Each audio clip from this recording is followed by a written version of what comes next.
다음 달부터 폐암도 국가암검진에 포함됩니다. 오랜 시간 담배를 피운 고위험군이 검진 대상인데요. 박천영 기자입니다. 우리나라에서 암 사망 1위인 폐암은 5년 상대 생존율도 췌장암 다음으로 낮습니다. 조기 발견이 매우 중요한 질환으로 이 발병의 90% 정도는 흡연에 기인합니다.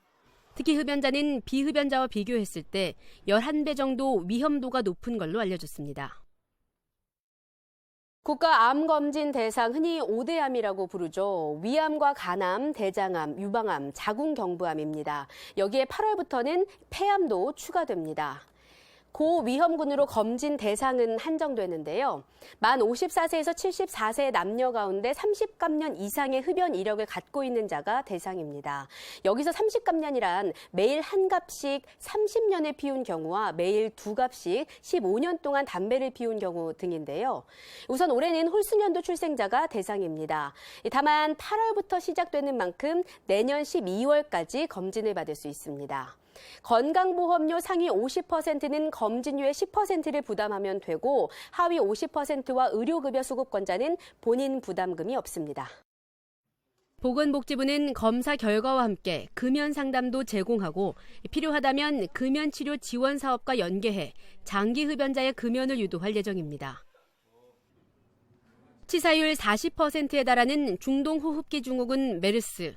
올해 전 세계에서 178명의 환자가 발생했고 43명이 사망했습니다. 특히 이 가운데 90% 이상은 사우디아라비아에서 발병한 환자입니다. 8월 9일부터 14일까지 이슬람 성지순례 기간인데요. 기본적으로 65세 이상 어르신과 어린이, 임산부 등은 여행을 자제하는 게 좋습니다. 출국이 예정돼 있다면 권장되는 예방접종을 확인해야 하는데요. 메르스 외에도 수막구균성 수막염과 장티푸스, 홍역 등이 있습니다. 여행 중에는 기본적인 위생수칙을 잘 지키고 여행 후 감염병 증상이 발생하면 질병관리본부 1399번으로 연락해 반드시 상담을 받아야 합니다. 수산물 가운데 여름철 보양식으로 꼽히는 민물장어와 미꾸라지는 국내산과 외국산의 가격 차가 큽니다. 하지만 겉으로 봐서 원산지를 구별하기란 쉽지 않습니다. 실제 원산지 표시 위반 적발 건수를 보면 전체 활어의 30% 정도가 민물장어와 미꾸라지로 위반율이 높습니다.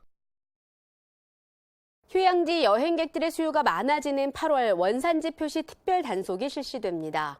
국립수산물품질관리원은 참돔과 가리비 등을 집중 단속할 예정인데요. 이와 함께 음식점을 대상으로 민물장어와 미꾸라지 등도 일제 단속합니다. 원산지를 거짓으로 표시하면 7년 이하의 징역 또는 1억 원 이하의 벌금에 처해지고 원산지를 표시하지 않아도 1,000만 원 이하의 과태료를 물어야 합니다. 원산지 표시가 의심된다면 1899-2112번으로 신고하면 됩니다. 지금까지 더 뉴스 전해드렸습니다.